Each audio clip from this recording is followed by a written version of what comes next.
வணக்கம் சொந்தங்களே. நாம் இப்போ மகா சிவராத்திரி பற்றி தான் பார்க்க போகிறோம். மகா சிவராத்திரி இந்த வருஷம் எப்போ வருதுன்னா பிப்ரவரி 15 ஞாயிற்றுக்கிழமை மாலை 5:55க்கு தொடங்கி மறுநாள் திங்கட்கிழமை சாயந்தரம் வரைக்கும் இருக்குது. மாசி மாதம் தேய்பிறை சதுர்த்தியில் வரக்கூடியது தான் மகா சிவராத்திரின்னு நம்ம சொல்கிறோம். மகா சிவராத்திரி அன்று பார்த்திங்கன்னா வீட்லேயோ இல்லை கோயில்லையோ கண் விழித்திருந்தால் ரொம்பவுமே நல்லது. வீட்டில் இருக்கிற மாதிரியாக இருந்தால் நம்ம வீட்டில் விளக்கேற்றி வச்சுட்டு கண்ணை மூடிக்கிட்டு சிவமந்திரத்தை சொல்லலாம். சிவமந்திரம்னு பார்த்திங்கன்னா எல்லா மந்திரத்தை விடவே நம்ம ஓம் நம சிவாயன்ற மந்திரம் ரொம்பவுமே சக்தி வாய்ந்தது. அப்புறம் பார்த்திங்கன்னா நம்ம கோயிலில் கண் விழிச்சின்னு இருக்கிற மாதிரி இருந்தால் நம்மளுக்கு 4 கால பூஜை நடக்கும். அந்தந்த நேரத்தில் 4 கால பூஜை நடக்கும். பூஜைக்கு தேவையான நம்ம எது வேணாலும் வாங்கி தரலாம். பால், தயிர், நெய், பார்த்திங்கன்னா நம்ம வில்வம், தாமரை, சந்தனம், அது மாதிரி சாமிக்கு உகந்த பொருட்களை நம்ம வாங்கி கொடுக்கலாம். முக்கியமாக பார்த்திங்கன்னா அன்றைக்கி கோயிலில் 4 கால பூஜை நம்ம கண்ணார பார்த்து சிவன்கிட்ட நல்ல நம்மளுக்கு என்ன வேணுமோ அன்றைய ராத்திரி பார்த்திங்கன்னா ரொம்பவுமே நல்ல ஒரு மகா சிவராத்திரின்றது நம்ம கேட்கக்கூடிய வரங்கள்லாம் கொடுக்குற ஒரு நாள். மகா சிவராத்திரி எங்கள் ஊர் ஆற்று கோயிலில் காசி விஸ்வநாதர் கோயில், காசிக்கு இணையாக சொல்லுவாங்க அந்த கோயிலை. காசி விஸ்வநாதர் கோயிலில் ரொம்ப சிறப்பாக நடக்கும். நம்ம சிவன் பக்தர்கள்லாம் பார்த்திங்கன்னா ஒரு ஒரு பூஜைக்கும் ஒவ்வொரு கோயிலில் கலந்துக்குவாங்க. அன்றைக்கி பார்த்திங்கன்னா ஒரு 7 கோயில், 5 கோயில், 9 கோயிலுன்ட்டு ஒவ்வொரு கோயில்லையே ஒரு பூஜை பார்ப்பாங்க. இன்றைக்கி ஒரு 7 கோயில் பார்க்கணும். அன்றைக்கி நைட்டே ஒரு கோயிலுக்கும் போயிட்டு வருவாங்க. நான் எங்களால் முடியாது. நாங்கள் ஆற்றுல இருக்கிற காசி விஸ்வநாதர் கோயில்லேயே 4 கால பூஜை பார்ப்போம். பார்த்துட்டு வீட்டுக்கு வருவோம். வீட்டுக்கு உடனே விளக்கேற்றி கொஞ்ச நேரம் உட்காந்துட்டு இருப்போம். அதுக்கப்புறமேட்டுக்காக தான் நாங்கள் குளிச்சுட்டு எங்கள் வேலையை எப்போதும் போல் பார்ப்போம். அப்புறம் நைட்டுக்கு எப்போதும் போல் சாயந்தரமாக விளக்கேற்றிட்டு சாமி கும்பிட்டுட்டு எப்போதும் போல் விரதத்தெல்லாம் முடிச்சுக்கின்னு சாப்பிட்டு படுத்துருவோம். இதுதான் நான் இருக்கிற வேண்டுதல்.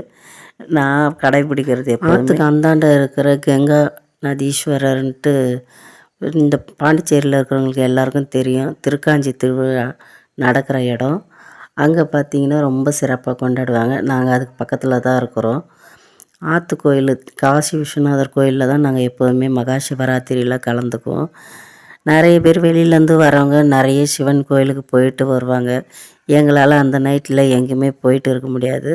அதனால் நாங்கள் பார்த்திங்கன்னா திருக்காஞ்சியில் இந்தாண்ட ஆற்றுக்கு இந்தாண்ட இருக்கிற திருக்காமீஸ்வரர் கோயிலில் தான் எப்போதுமே அங்கே நைட்டு தங்கி சிவன் பூஜை 4 கால பூஜை நடக்கும். அந்த பூஜையெல்லாம் நல்லபடியாக பார்ப்போம். அங்கே நிறைய கலை நிகழ்ச்சிலாம் நடைபெறும்.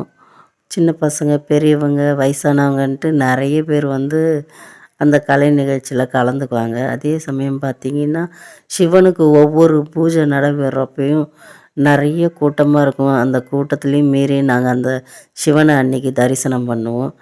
தரிசனம் பண்ணும்போது பக்கத்துலேயே இருந்து உக்காந்துக்கின்னு அபிஷேகத்தெல்லாம் பார்ப்போம். கூட்டம் அதிகமாக இருந்தாலும் நாங்கள் அந்த இடத்த விட்டே நாங்கள் நவர்றதில்ல. அந்த பூஜை முடிஞ்சிட்ட பிறகுமே அங்கே நாங்கள் சிவன் பக்கத்துலேயே உக்காந்துக்குவோம். ஏன்னா 2வது பூஜைக்கு நம்மளால் கூட்டம் அதிகத்தில் நம்மளால் கலந்துக்க முடியாதுன்றதுனால அங்கேயே உக்காந்துக்கின்னு நான் எப்போதுமே ஓம் நம சிவாய ஓம் நம சிவாயன்னு சொல்லிக்கின்னு அங்கேயே கண்ணை மூடி உக்காந்துன்னு இருப்போம். கொஞ்ச நேரம் பார்த்திங்கன்னா அந்த கலை நிகழ்ச்சியை பார்க்க போவேன். சரி என்ன தான் ஆடுறாங்கன்ற மாதிரி பார்க்க போவேன். சிவனை பற்றி நிறைய சாமி பாடல்களுக்கு நிறைய வெளியிலேருந்து சின்ன பசங்கள்லாம் ஒரு குறிப்பிட்ட வயசு வரைக்கும் இருக்கிற பிள்ளைங்கள்லாம் டான்ஸ் ஆடுவாங்க. அதெல்லாம் பார்த்துட்டு அப்புறம் 2வது பூஜை நடக்கும். அதையும் பார்ப்போம். பார்க்குறப்பவே பார்த்திங்கன்னா ஒரு சில நேரத்தில் அன்னதானம் போடுவாங்க. வெளியில் அன்னதானம் வாங்கி சாப்பிட்றவங்க சாப்பிடுவாங்க. நாங்கள் வீட்டிலையே சாப்பிட்டு போகிறதுனால மதியத்தோடு முடிச்சுக்குவோம். அதனால் 2வது சாப்பிட மாட்டோம். அப்படியே அன்னதானத்திலலாம் இருக்கிறவங்க கலந்துக்கின்னு சாப்பிடுவாங்க.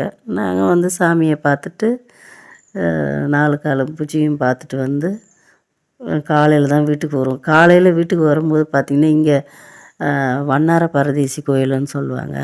அந்த கோயிலில் தான் லாஸ்ட்டு பூஜையை ஒரு சில நாளில் அட்டன் பண்ணியிருக்கிறோம். ஏன்னு பார்த்திங்கன்னா மறுபடியும் காலையில் வந்து குளிச்சுட்டு நம்ம ஆற்று கோயிலுக்கு போக முடியாது. அதனால் பக்கத்தில் இருக்கிற சிவன் கோயிலில் 4வது கால பூஜையை பார்த்துட்டு அதுக்கப்புறம் தான் வீட்டுக்கு வருவோம். நீங்கள் எப்படிலாம் வந்து சாமி கும்பிடுவீங்க, எந்தெந்த கோயிலுக்கு போவீங்கன்றதை பற்றி கமெண்ட்டில் சொல்லுங்கள் சொந்தங்களே.